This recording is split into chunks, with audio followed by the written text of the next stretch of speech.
You're watching Story Scroll. Real stories, raw emotions, and endings you'll never forget. Let's scroll into today's tale. Original post. Cheating wife said, "I miss my single phase," and threw her ring at me. When my lawyer called, she panicked. I never thought I'd be the guy writing one of these posts, but here we are. My wife and I have been married for 5 years, together for almost a decade. We met in college. She was this loud, bright personality who could walk into any room and instantly light it up. I was the quiet, steady one. Somehow, we balanced each other perfectly. We built a life together that I thought was solid. Steady jobs, our own house, weekend movie nights, a shared playlist that always seemed to be playing in the background of our lives. I honestly thought I'd won the jackpot. My friends used to joke that I was the luckiest man alive. I believed them. But you never realize how fragile peace is until someone decides to shatter it. It started small, subtle shifts that I brushed off as stress or routine fatigue. She began spending more time on her phone, tilting the screen away when I walked by.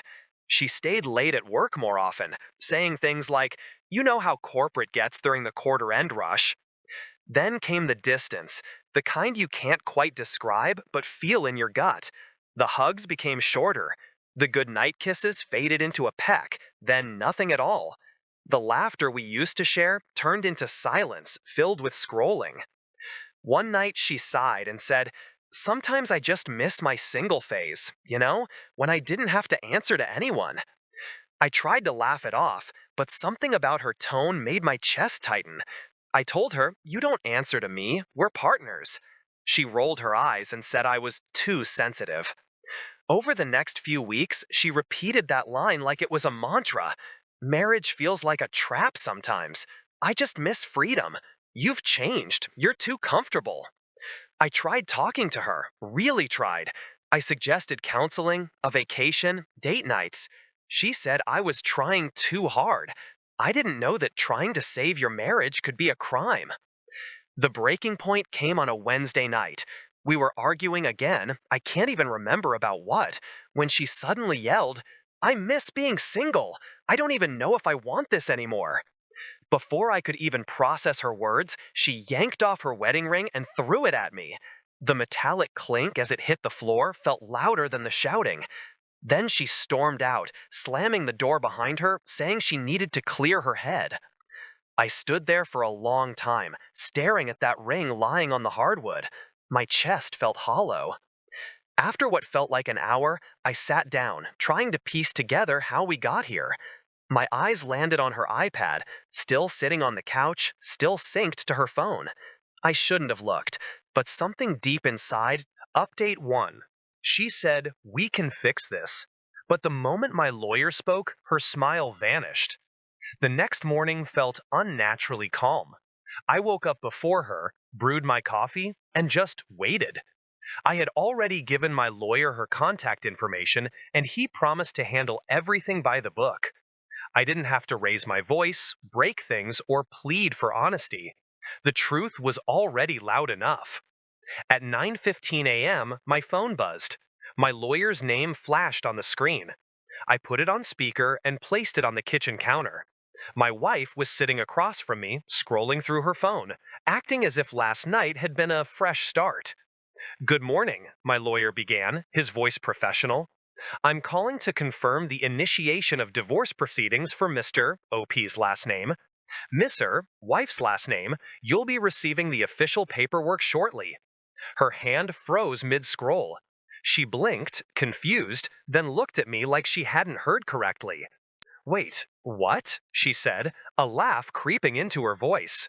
The lawyer continued, "Per your prenuptial agreement and Mr. OP's legal request, we'll be processing this immediately." Her face turned pale. "What the hell is this? We just talked." I cut her off calmly. "You said you missed being single. I'm giving you that gift." Her lips trembled. "You can't be serious. We can fix this." "No," I said, taking a sip of my coffee. "You can fix yourself. I'm done fixing what you broke." The lawyer confirmed the next steps, and once the call ended, the silence between us felt heavier than any argument we'd ever had. She started crying, saying she didn't mean what she said, that she was just emotional. I didn't respond. I'd heard enough emotions for one lifetime. The next few days were chaos, for her at least. She oscillated between begging and blaming. One minute, she was crying in the hallway, saying, "You're throwing everything away over one mistake." And the next, she was screaming, "You were never there for me emotionally." I let her vent. I stayed quiet, not out of coldness, but because I'd finally realized something. Silence hurts more than yelling. She tried to downplay it. "It wasn't serious," she said. "We just talked a lot. It wasn't like I loved him." I went to my office drawer, pulled out a manila folder, and placed it on the table. Inside were printed screenshots, the ones from her iPad. The ones where she told Ethan she couldn't wait to move in with him. Her eyes widened as she read them. "Then why?" I asked quietly.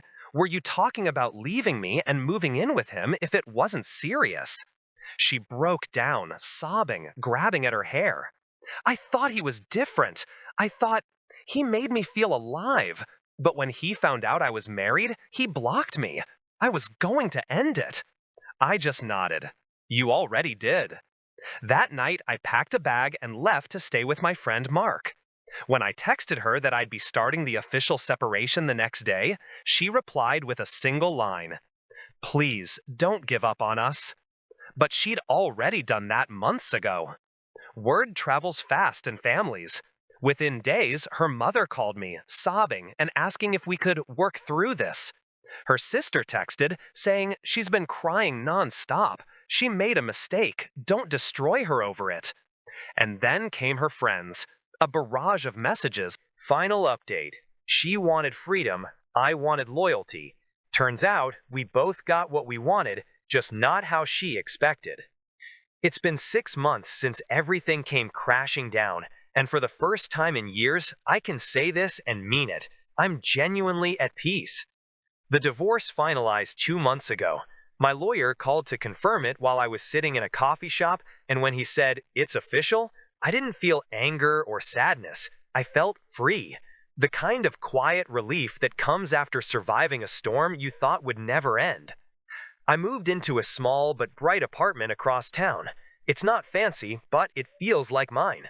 The first night I slept there, I remember sitting on the floor eating takeout, surrounded by unpacked boxes, thinking, this is what starting over feels like. I started therapy a few weeks later. My therapist told me something that stuck. You can't heal if you're still waiting for an apology. She was right. I stopped waiting for closure from her and started finding it within myself. These days, I'm back to my old hobbies: guitar, running, weekend hikes.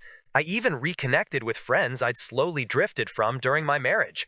One of them told me, "You look lighter," and honestly, I feel that way too. I've been on a few dates, nothing serious, just simple, genuine conversations over coffee. I'm not bitter, I don't hate her, I don't even think about her every day anymore. That's the real revenge, living well without the weight of resentment. Peace feels better than revenge ever did. A few weeks ago, a mutual friend reached out. Apparently, my ex-wife tried to reconnect with Ethan again. She messaged him, asking if they could talk things out, only for him to block her once more. The story didn't end there, though. Word of their affair had spread around their office, quietly at first, then louder as coworkers pieced things together. People stopped respecting her, a few avoided her entirely. She eventually resigned under the excuse of needing mental health time, but everyone knew she didn't leave on her own terms. Another mutual friend told me she's been staying with her parents now, trying to figure herself out. Then, one morning, an envelope appeared in my mailbox. No return address, just my name in her handwriting. I knew what it was before I even opened it. Inside was a 5-page letter. She wrote that she'd messed up the best thing that ever happened to her, that she'd been chasing excitement because she felt stuck in life, and that I'd been too stable, as if stability was a flaw. But the line that got me was this: "You were the only man who ever really loved me, and I didn't realize it until it was too late. I read it once. Then I folded it back into the envelope and put it in my desk drawer, not to reread, but to remind myself of the person I never want to become again. I didn't reply. There was nothing left to say. Sometimes silence is the most honest response. My lawyer. Thanks for watching Story Scroll. Hit that bell and stay tuned for the next story that will move your heart.